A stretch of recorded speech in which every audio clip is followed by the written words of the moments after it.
오늘은 은사와 열매에 대해서 알아보겠습니다. 본문 말씀은 고린도전서 12장 7절, 갈라디아서 5장 22절에서 23절, 고린도전서 13장 1절에서 3절입니다.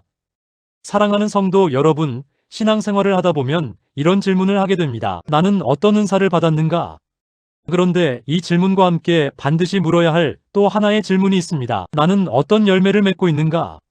성경은 우리에게 은사도 중요하다고 말씀하고 성령의 열매도 중요하다고 말씀합니다. 그러나 은사와 열매는 같은 것이 아닙니다. 오늘 말씀을 통해 이 두 가지의 차이와 관계를 함께 생각해 보겠습니다. 첫째, 은사는 하나님께서 나를 통해 일하시는 능력입니다. 고린도전서 12장 7절은 이렇게 말씀합니다. 각 사람에게 성령을 나타내심은 유익하게 하려 하심이라. 은사는 하나님께서 우리에게 주시는 선물입니다. 중요한 것은 은사가 나를 자랑하게 하기 위해 주어진 것이 아니라는 것입니다. 은사는 나를 통해 다른 사람을 살리고 교회를 세우고 하나님의 일을 이루게 하기 위해 주신 것입니다. 그러므로 은사는 이렇게 말할 수 있습니다. 하나님께서 나를 통해 무엇을 하게 하시는가? 가르치는 능력도 은사이고 섬기는 능력도 은사입니다. 위로하는 것도, 복음을 전하는 것도, 다른 사람을 이끄는 것도 하나님께서 주신 은사가 될 수 있습니다.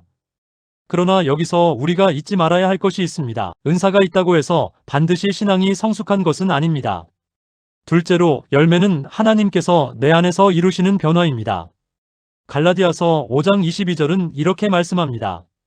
성령의 열매는 사랑과 희락과 화평과 오래 참음과 자비와 양선과 충성과 온유와 절제니. 은사가 하나님께서 나를 통해 일하시는 것이라면 열매는 하나님께서 내 안에서 변화시키시는 것입니다.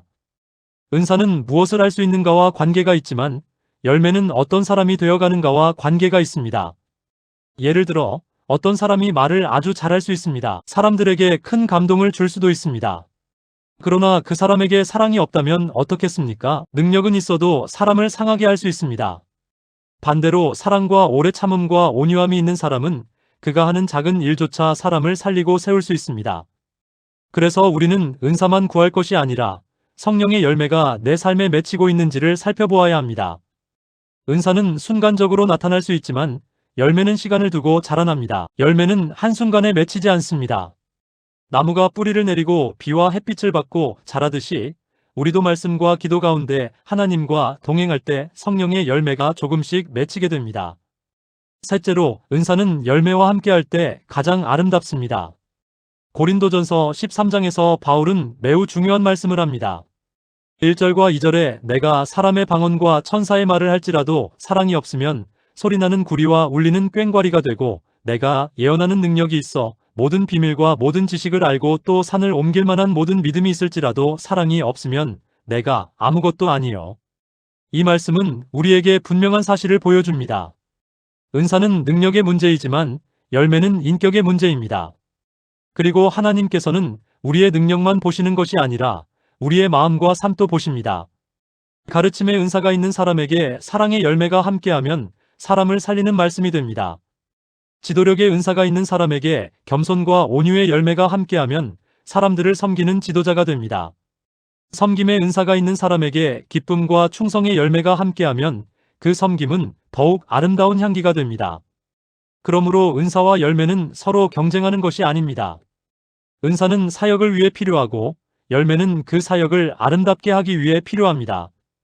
은사와 열매의 관계는 서로 경쟁하는 것이 아니라 함께 가야 합니다. 은사만 있고 열매가 없다면 능력은 있어도 사람을 상하게 합니다.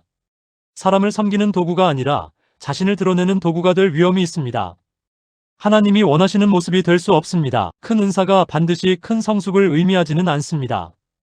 열매가 은사를 바르게 사용하게 되면 사람을 살리며 세우는 사역이 됩니다. 사람을 섬기는 리더가 됩니다. 자신을 높이지 않고 하나님께 영광을 돌립니다. 은사는 나무의 가지에 달린 도구와 같고 열매는 그 나무가 실제로 맺어내는 결과와 같습니다. 결론적으로 은사는 하나님께서 나를 통해 일하시는 능력입니다. 열매는 하나님께서 내 안에서 이루시는 변화입니다. 은사는 사람들 앞에서 드러날 수 있지만 열매는 일상 속에서 나타납니다. 가정에서, 직장에서, 교회에서, 그리고 나와 가장 가까운 사람들과의 관계 속에서 나타납니다. 그러므로 우리는 은사를 받기를 구해야 합니다. 그러나 동시에 그보다 더 깊이 성령의 열매가 우리의 삶에 맺히기를 구해야 합니다. 은사는 나를 통해 다른 사람을 섬기게 하고 열매는 내 삶을 통해 예수님을 나타내게 합니다. 그러므로 오늘도 이렇게 기도하는 우리가 되기를 바랍니다. 주님, 제게 은사를 주시되 그 은사를 감당할 사랑의 열매도 함께 맺게 하소서. 아멘.